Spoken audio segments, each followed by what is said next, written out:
Ja vas pitam, je li ovo što sam ja rekao tačno ili nije? Jel vi razumete o čemu pričam? Ne pričam o 300 miliona dinara, Mariću.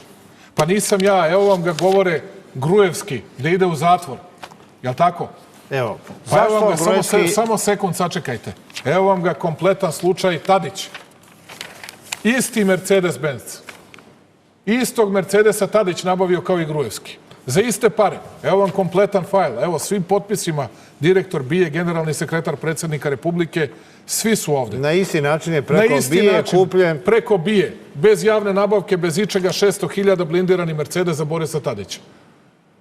Šta se treba ja da gonim Tadića u zatvor ili nadležne organe da ga gone u zatvor? Pa to je oslo državi. Što da ga gonim u zatvor? Što da ga gonim za ovo u zatvor? U Mercedesu koji je kupio Gruevski. Čekajte, ali što da ga gonim za ovo u zatvor?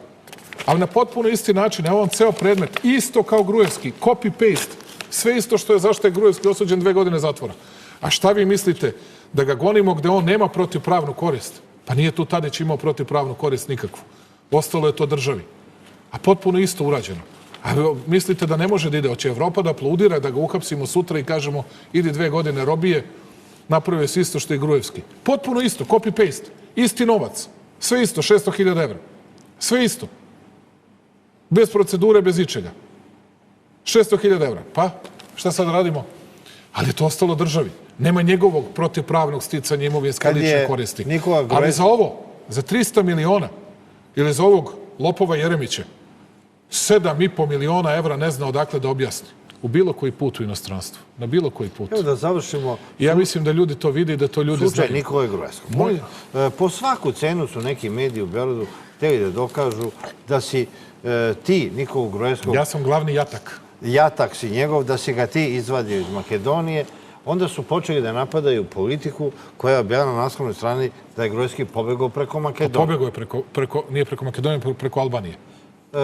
Ne, preko Albanije. I sad su napadali politiku zašto preko Albanije. Jer je trebalo da se dokaže da je pobegao preko Srbije i da se mu ti bio jatak. Šta se zapravo desilo? Ajde da vas ja pitam, pošto sam ja video tu mrežu čudesnu. Kako on bežao? Pošto sam ja video tu mrežu koju su oni napravili medijski, pa kažu da se pitaju Albanija, Srbija, Crna Gora. Zašto se pitam? Ne, to je Karl Bildt rekao. Karl Bildt je rekao... Svi oni koji podržavaju... Vi svi na odgovornost... Svi oni koji su na platnom spisku i na ovoj grupi, ne kažem za njega, verovatno i on, ali nisam siguran, koji su na različite načine podržavaju Zajeva i tako dalje. Kaže da se pitaju Albanija, Crna Gora i Srbija. A za šta da se pitamo? Aj pitaju, recite mi za šta da se pitamo.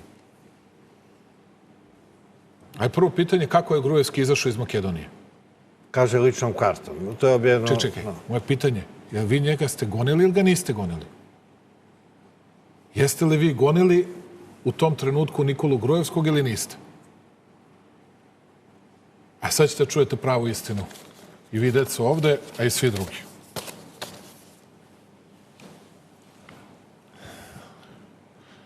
Dana 11.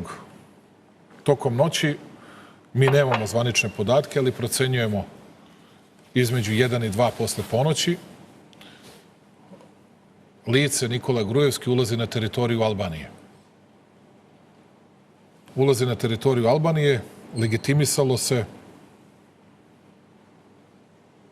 ulazi u pratnji 2 lica mađarske nacionalnosti. Zatim ulaze u Crnu Goru preko prelaza Božoj, ne znam već kako se to zove ili kako. Bože. Kako god već. Ponovo ulazi sa normalnim dokumentima, ličnom kartom i čuvenim pasavanom dodatnim. Koji je dobio u Tirani u Mađarskoj ambasadi. Dana 11.11.2018. u 22:27 Nikola Gruevski ulazi u Republiku Srbiju preko GP Gostun sa regularnom ličnom kartom, izdatom u Skoplju, u pratnji lica Jožef Zoltan i lica Feleđi Hazi, nije ni važno. Dana 12.11. u 5:11 časova, dakle bez odmora, verovatno voze, imenovano lice je napustilo teritoriju Republike Srbije na GP Horgoš, pritom se legitimisalo sa travel document ili pasavan serijskog broja 100.501 izdat u Tirani na ime Gruevski Nikola uz ličnu kartu i u pratnji lica sa diplomatskom potnom ispravom u svojstvu vozača diplomatskog vozila. Zašto ovo sve govorim? Da bi ljudi razumeli. Tek dana 13.11. Znači, u tom času ne postoji poternica? Nikakva poternica, nikakva potraga, ništa. Tek 2 dana kasnije, 13.11. u 19.35 od strane Interpol Skoplje dostavlja nam se međunarodna poternica na imenovano lice. Dakle, mi da smo zaustavljali Nikolu Gruevskog, značilo bi otmicu s naše strane. Čak je i Zoran Zaev rekao da on možda otet. 14.11.2018. nakon internih provera predmetna međunarodna poternica je uneta u sistem UPA Srbije. Dakle, 3 dana kasnije. Pa koga vi zavitlavate svi? Tražite od Srbije da hapsimo lica za kojima nema potrage i poternice. To hoćete od Srbije. Šta smo mi, divlje pleme? Divlja zemlja, da hapsimo ljude za kojima nije ni potraga raspisana, a kamoli međunarodna poternica. Je li to od Srbije očekujete? Umesto se pitate, a koga ste vi pustili i zašto ste ovoliko čekali da poternicu raspisujete? I šta mislite zašto nisam odgovarao ovima na domaćoj sceni u Srbiji? Čekao sam. Čekao sam da se ispucaju sa svojim jalovim i tupavim napadima, da pričaju gluposti po svim novinama sve vreme, da bih onda izašao sa činjenicama. I kakve to veze ima? Sve je urađeno u skladu sa zakonom i u Srbiji i u Crnoj Gori. I šta ćemo sad? A pokušali su da od toga naprave aferu, da ga je Srbija krila, da je iz Makedonije... Zbog velikog kriminala za koji Tadić sutra treba da ide potpuno isti način u zatvor. I šta sad? Koji možete svakom da... Ali u to neću da ulazim. U taj deo neću da ulazim, to je pitanje Makedonije i njihovih stvari. Kad si poslednji put kontaktirao sa Nikolom Gruevskim? Čuo sam ga poslednji put, da se sećam. Ranije smo češće kontaktirali.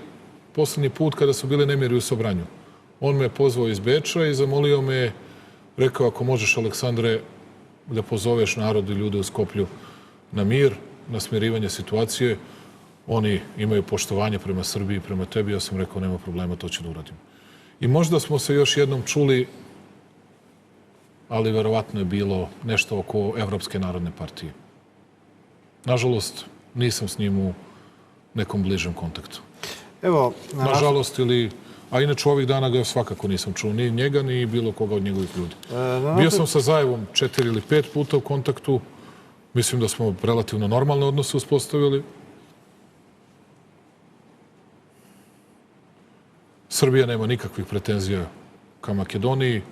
Jedna od retkih zemalja sa kojom oni, ili bivši Jugoslovenskoj Republici Makedonije ili Severnoj Makedoniji, ja više i ne znam. Srbija je jedina zemlja ne znam kako da kažemo, da ne pogrešim, da nekoga ne uvredim. Koja je priznava makedonsko ime kako god hoće. Da, mi smo pitali njih kako hoćete da vas mi priznamo, mi smo tako priznali. Tako je, mi smo to tako i uradili, tako da mi nemamo nikakav problem u odnosu prema Makedoncima. Oni su nama jedan od najbližih naroda, zaista jedan od najbližih naroda i imat ćemo najbolje odnose sa njima i u budućnosti.